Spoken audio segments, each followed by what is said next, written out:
Okay, there's kind of three core concepts that I want to set up, because it's like if what we need to do is just study, if it's just as basic as that, then why isn't the affirmative also study? Why isn't studying about light rail also a critical thinking relationship to politics?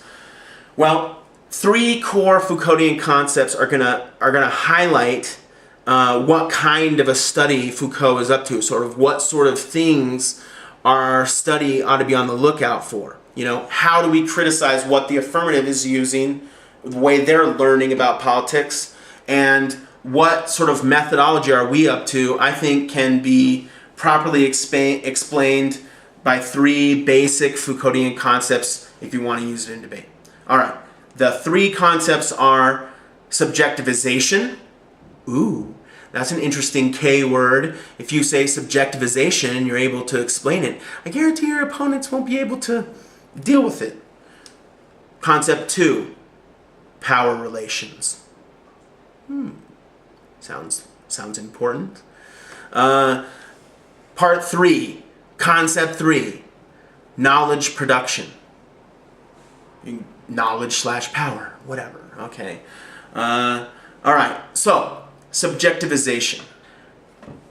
Subjectivization is sort of the most important aspect of Foucauldian theory in my mind for debaters to understand, because what it is the process that Foucault really analyzes throughout what he's doing. Sort of, if you sweep across all of Foucault's work, ultimately, according to him and interviews, he says that what he was studying is the practice and process of subjectivization. All right, so what is that word? Well, first we probably got to start with the root, subject, at least for our purposes. Okay, subject. What is a subject? It's not, necessarily a person or something, but it's kind of like a person. It's kind of an abstract idea about, I am a subject, sort of, but the subject is more than me and less than what I think my identity is. And so let's just work with a concept of a subject at a very most basic level, all right, just to explain subjectivization, all right? The subject. All right, that'll do. Okay, the subject, all right. The subject is not just a bounded individual, all right? The subject is constantly being performed and produced in its relationship with itself and the world. Whoa. The subject is constantly being performed and produced in its relationship with itself and the world, all right? And the subject is co-constituted by power relations. Now, those things I just said probably don't make any sense. So let's kind of break these down in their most basic sense. All right, who are you? What defines you?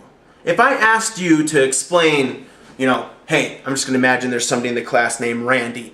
Randy, who are you? Describe yourself. You couldn't really describe yourself using some kind of intrinsic qualities that are only intrinsic to you. You might be like, I like basketball, I have blonde hair, I really enjoy debate, I've always wanted to run Ks, and from the very beginning of my life, I really just urged to get out of my parents' house. Beautiful story, Randy. This subject is not just himself. Randy is not just a discrete thing. Randy is an amalgamation of all the relationships and power relations that have formed and that he has formed. All right? He is co-constituted. To make this a little bit more clear, let's add something to my little diagram subject here. All right. The subject is produced by power. Like a lot of things that you can't control in your life, You can't control where you were born, that has a huge impact, your geography or whatever. You can't really control who your parents are. Some of us have more than others. Some of us are different races, all kinds of different stuff. Some of us are hideous. The point is, there's some stuff you can't control, but that you know, it's not like you and your siblings are the exact same people because you have formed different relationships to those things. The structures around you and the cultures around you and the environment around you is also conditioned by you being in it. Your relationship to that also helps create it. So, you know, maybe you come from a particular religious tradition and you know, they have a number of prescriptions about how you ought to behave and etc. The effect that that has on you largely determines about how you relate to it, even when you're at church. You know, you learn different things from it. You choose to agree with and disagree with different things. You know, whatever. Everybody forms their own relationship to it. And by going there and being there, you also affect how that environment is for other people, what it's like for you, the way that you act there, etc. Okay? So what I'm explaining right now is the way that the subject is co-constituted. Co-constitution, all right? And co-constitution is an important aspect of subjectivization. Subjects create the world that they're around, and that world helps create them. That relation that they create, that co-constitutive relationship, one constituting the other while it is constituted by it, okay? So it's like you are part of your world, all right? So you help make it, and it also helps make you, okay? Very basic, all right? You're probably like, all right, go on. Okay, so this concept of co-constitution, all right? This is the way the subject is constituted. It's through this practice of making and being made. Power relations obviously play an important role here, okay?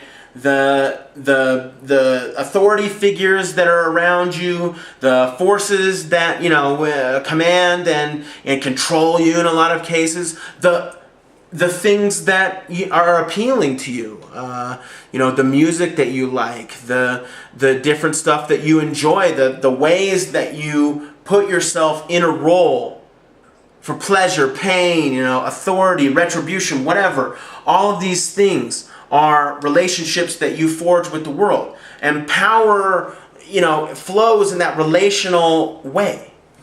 All right. There's also another aspect to our diagram here. The subject also has a relationship with itself. Foucault is very interested in this.